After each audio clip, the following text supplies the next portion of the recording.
He had spent 4 years searching for his brother's son. The boy had been cleaning his car for 4 months. Elias Carter does not know this yet. He is standing on level 2 of the parking structure reading a small ticket tucked under his windscreen wiper.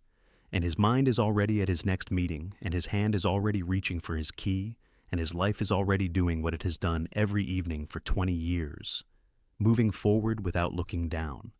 Then he sees the name. The ticket is pre-printed. The blank at the bottom is for vehicle details. Someone has filled it in with something else. 2 words in careful block letters. A last name. The last name. The only name that still sits in a specific hollow place in Elias Carter's chest that nothing has ever managed to fill. Carter. He stands beside his car for a long time. At the far end of the level, a boy is working. Small frame, dark jacket too large at the shoulders, a gray cloth moving across the rear window of a sedan in short, careful strokes. He does not look up. He does not know that the man holding the parking ticket at the far end of the level has stopped breathing normally. Elias walks toward him. Noah is 11 years old and has been in this parking structure since the day he found that the security camera on the east stairwell is angled away from level 2. He works with a gray cloth and a small spray bottle, and he asks nothing from anyone. Some mornings he finds food left on a passenger seat. Some mornings he does not. He has learned the difference between the 2 kinds of mornings and what each requires of him. In his left jacket pocket he carries something small and worn. He touches it between cars without taking it out. He does not know why he does this. He only knows that the weight of it in his pocket is the one thing that has followed him from every place he has been. Elias stops 3 feet away. Noah looks up. Elias asks him his name. The boy says it the way children say things that are simply true, without weight, without performance, without any awareness of what the words cost the person receiving them. First name, last name. The last name hits Elias Carter in the chest like something falling from a height. He does not move. He does not speak. He looks at the boy's face the way a man looks when he is trying to confirm something. His eyes are showing him that his mind is not yet willing to accept. Noah waits. He is used to waiting. He is used to adults looking at him with complicated expressions and saying nothing. He is not used to what happens in the man's eyes in the next 3 seconds. That night, Elias does not sleep. He sits at his desk with the parking ticket on the surface in front of him, and the name Carter in block letters facing upward in 20 years of a specific kind of grief rearranging itself into something else entirely, something that feels dangerously close to hope. And in the morning before the structure opens, he is already there. Elias comes back before the structure opens. He is not there for his car. His car is in the building. He is there for something else, and he does not say what it is, and Noah does not ask. Noah simply opens his spray bottle and begins on the nearest vehicle, and Elias stands nearby with his hands in his coat pockets, and the 2 of them exist in the same level of the parking structure, in a silence that is not uncomfortable, because Noah has spent his whole life making peace with silence. Elias asks careful questions. He asks them slowly, spaced apart, the way a man asks things when he is trying not to show what the answers mean to him. He asks where Noah lives. Noah tells him. He asks how long he has been coming to this structure. Noah tells him. He asks if Noah has family in the city. Noah is quiet for one moment. Then he says the name of a man who died in a fire when Noah was too young to remember him. The name is David Carter. Elias does not react visibly. He has spent 30 years in rooms where reacting visibly costs everything. But his right hand inside his coat pocket closes around nothing and holds it. David Carter was Elias's younger brother. He died in a fire in the east of the city 22 years ago. Elias was on a flight when it happened. By the time he landed, there was nothing left of the building and nothing left of David and no record of where David's son had gone. The boy had been 3 months old. Elias searched for 4 years. He filed reports and hired people and followed threads that ended in walls. Then one year, the threads stopped producing walls and simply stopped. And Elias kept moving forward because forward was the only direction that had ever kept him functional. He spent the next morning with the fire records. He reads them the way he reads everything, completely, precisely, without letting the content arrive before the facts. The fire report, the date, the building, the names recorded as present, David Carter listed, one dependent listed as unaccounted for at the time of the report, age at time of fire, 3 months. The current age of an 11-year-old boy. The math is the same from every angle he approaches it. He sits with the records for a long time, telling himself he could be wrong. The name Carter is not singular. The fire was not the only fire that year. The boy could have come to that name a dozen ways that have nothing to do with David.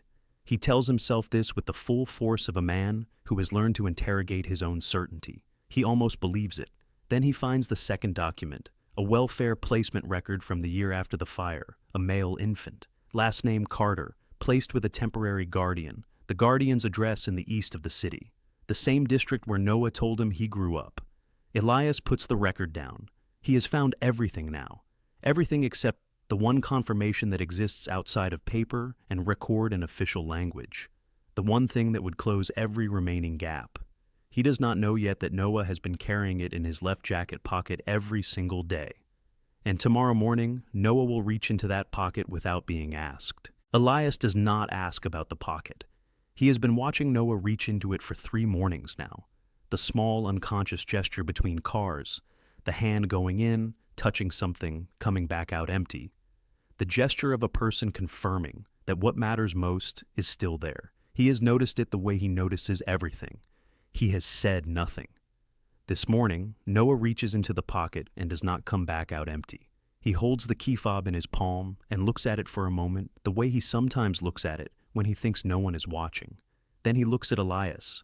Something in the way Elias has been standing near him for 3 mornings, without fully explaining why, has settled into Noah as a question that needs answering. He holds the key fob out. Elias takes it. The leather is dark and soft from years of being handled. The brass ring at the top is worn to a dull gold. There is no key. He turns it over. On the back, scratched into the leather, in uneven, shallow letters that were clearly made with something small and sharp, a nail, a key tip, the corner of a buckle, is a single word: Carter. Elias knows the handwriting. He has not seen it in 22 years. He has 3 letters in a box at his apartment written in this same hand. The same uneven pressure, the same slight leftward lean on the letter C, the same way the R closes into itself at the top. He kept those letters through every office in every city and every version of his life, because they were the last thing David ever gave him that could be held. He is holding it again now. He does not cry. He has not cried in a very long time, and he does not know if he remembers how. But something in his face changes in the way faces change when the thing a person has been bracing against for 20 years simply stops pressing. The jaw releases. The eyes go still in a different way than their usual stillness. The shoulders drop by a fraction that has nothing to do with posture. Noah watches him turn the key fob over in his hands. He does not know what Elias is seeing. He only knows that the man is seeing something, and that whatever it is has made him very still in a way that is different from all his other stillnesses. Elias sits down on the concrete curb of level 2. This is not something a man like Elias Carter does. He sits on concrete curbs in parking structures the way he sits nowhere. He does not. But his legs have made the decision before he has, and now he is sitting on the curb with the key fob in his hands, and Noah is standing beside him, and neither of them speaks for a long time. The structure around them is quiet. A few cars pass on level 1 below. The strip lights above hum at their low, constant frequency. The gray cloth sits on the bonnet of the nearest car where Noah set it down and is not picked up again. Eventually, Elias tells Noah what the handwriting means. He does not tell it quickly. He tells it the way difficult, true things need to be told, slowly, with the facts first and the meaning of the facts arriving after. He tells it about David, about the fire, about the 4 years of searching and the wall those years hit. He tells it without looking for a particular response because he has learned that you cannot ask a person to feel something on a schedule. Noah listens without moving. When Elias finishes, Noah is quiet for a long time.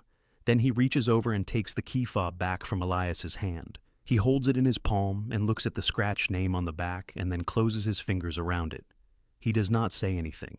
He does not need to. Elias sits on the concrete curb of a parking structure on level 2 and understands that some searches do not end with a door opening or a phone ringing or a document confirmed. Some of them end with a boy closing his hand around a worn leather key fob and not needing to explain what it means because the man sitting beside him already knows. He picks up the gray cloth from the bonnet and holds it out to Noah. Noah takes it. He begins working the nearest car. Elias stays on the curb and watches him work and does not check his phone and does not think about his next meeting. 20 years is a long time to look for someone. It is also exactly the length of a parking structure when you finally stop walking past.